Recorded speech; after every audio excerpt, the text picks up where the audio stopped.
Now it's time for Be Prepared, presented by Castrol Edge. And let's take a look here at Bucky's top 5 receivers ranked in the upcoming draft. You see there at number 5, LSU, what do you know? 2 receivers on this list. Terrace Marshall Jr., Kadarius Toney will do everything at Florida. A couple Alabama studs in Smith and Waddle. And then right up there at the top of the list, number 1 is LSU's Jamar Chase, an absolute stud. Recently, Bucky and I had a chance to sit down and talk with Jamar. Here's that conversation. All right, Buck, excited to be joined by one of the best players in the entire draft class here, LSU's Jamar Chase. Burrow to throw, going up top, looking toward the end zone, passes, caught! Jamar Chase, touchdown! Jamar, how you doing, man? How you feeling?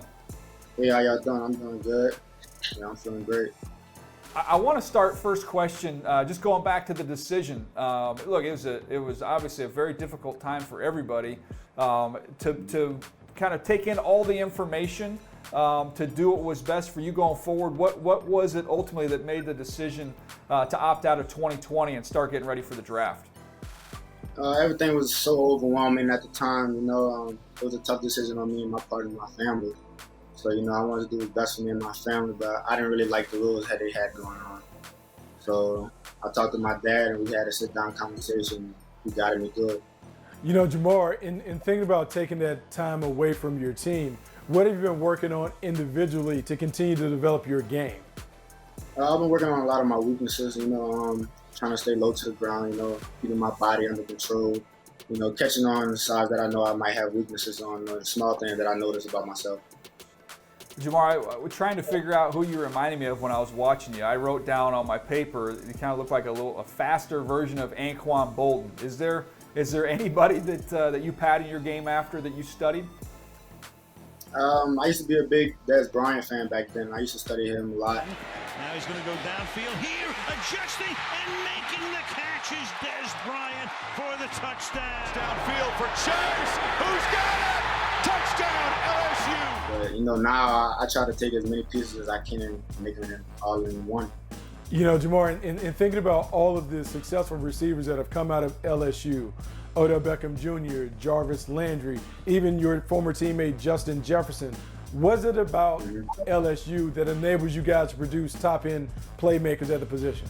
All those cats you name, they all have that dog in them, They want to play football. They love the game. That's what they really love. That's their passion. And I think that's what's most the best about the LSU receivers, that we love the game the most and show it. When you've talked with teams, I know you get a chance to talk with a couple teams, Jamar, is there anything that they present to you that maybe they were concerned with you as a player, or an area you feel like you need to get better at? No, not necessarily.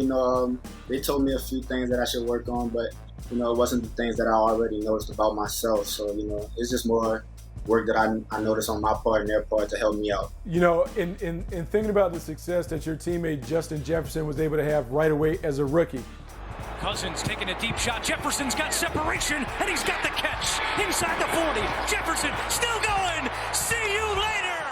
Does that give you confidence that you may be able to make an immediate impact in the National Football League? Of course. Not just because he did it, but that's just my mindset, I want to know, are you a talker, man? Are you a talker out on the field, or are you a keep quiet and just let your play speak for itself? I usually let my play speak for itself. I'm much of a talker at practice. I like to keep the energy going at practice. In thinking about this, like you have a big pro day coming up, what are some of the things that you want to prove to scouts and coaches that have a chance to see you at your pro day? I want to prove to them that I'm a real wide receiver, to do as much as anybody else can, probably better, so I'm going out there and play my game and show them what they want to see. I want you to put your scout hat on for us here. I know you guys have about 40-something guys training with you right now. Who's somebody that stood out to you, getting a chance to work out with them here over the last little while? I would probably say JD. I call him JD. I don't know him by his real name yet, so I call him JD for short. Pretty fast guy, real explosive. I think he's from North Texas, so that's one of the guys that stood out to me the most. There you go. It's good scouting. that is good scouting.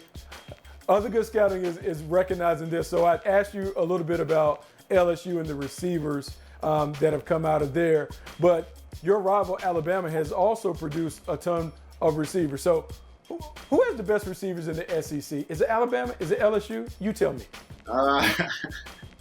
Well, you know, I'm going to say LSU, but I don't need to say nothing more. I'm pretty sure y'all going to agree with me on that. No, hey, look, I don't think there's a wrong answer. I don't think there's a wrong answer to that question. Last one from me, Jamar. This is the most important question. Has there ever been a time where you've had to pretend like you knew what Coach Orgeron was saying because you couldn't understand a word of it? Oh, yeah, I get this question all the time. But, yeah, he does it sometimes. You know, I just be like, yes, sir, you know, and then keep the question and then go back to it.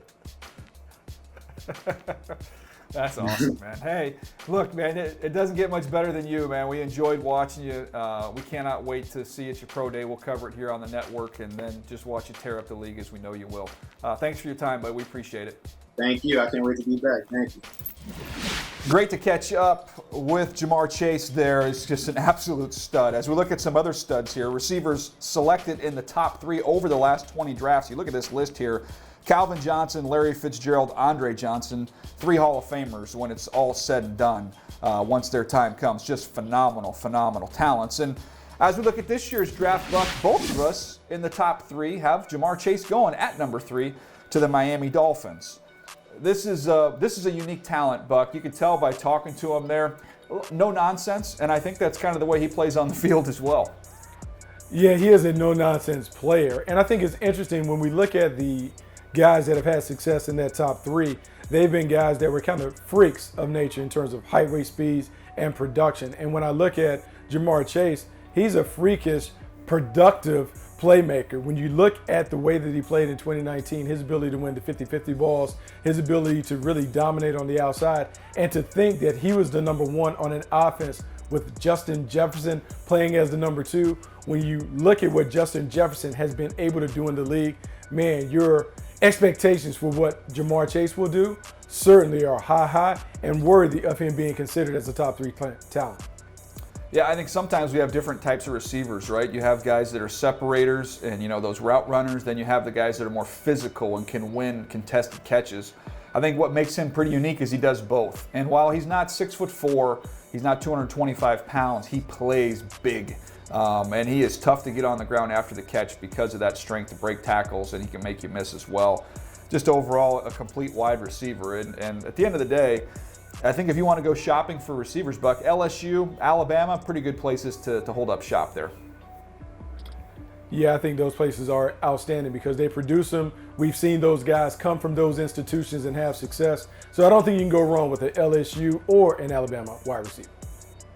Yeah, we're going to see all these guys go off the board quickly. I can promise you that as we get towards the NFL draft. Well, that was Be Prepared, presented by Castrol Edge.